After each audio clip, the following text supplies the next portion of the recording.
ئازان دەستی ڕاستە بخە لەسەر دڵتان و با پێکەوە بڵێ مامۆستاگیان ئێمەی هەڵسوڕا و خوێندکارن بەڵێن سۆزت پێ دەدەین کە وانەکانی فێری کردووی لە بیریان نەکەین تا ڕووناکی فکر و هزرت ڕێگامان ڕۆشنکەین هەمیشە لە بەلەی خەڵق و ماڵ فراواندا دەبین بەڵێن بێ ئامانجمان سەربەخۆیی کوردستان بێ نیشتیمانمان لە خۆمان خۆشتر بێ هەوڵ دەدەین وەک تۆ بژین وەک تۆ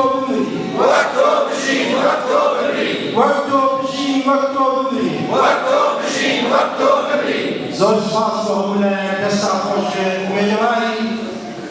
کوردستانێکی سەربەخۆ وڵاتێکی ئاوەدان لە ئاسە و کەسایەکانی کە لەسەر خەباری نەوشتوان مستەفا پێکۆشی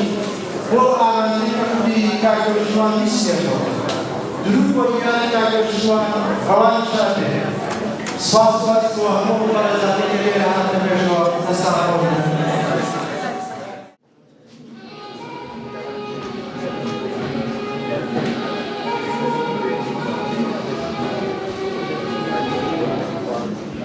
دعای ئەهلی من گیرا بوو کۆچوانە لەو خێرا بوو ئەمڕۆ ئەڵێ ئەو ڕۆژەیە لیرتری حەق لەدەویا بوو تۆ بۆ شۆڕش ئەقوویدەی بەخششی زۆر نابوویدەی پەلەی خاموشی بڵێە قسەی دل نابوویدەی تۆ بێدەنگی ئەبێ کێ بوێ تۆ هەڵەی ئەیچی بەوێ لەناو ئەم پەلەدورگەدا شوان چۆن ئەنوێ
کەدەڵوا هیچ لەگەڵ خۆی نابا خەمی خەڵک نەبێن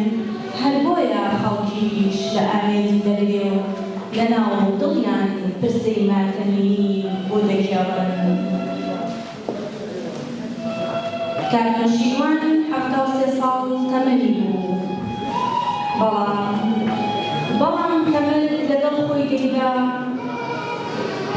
بەڵام کەمەل لەگەڵ خۆی دەیدا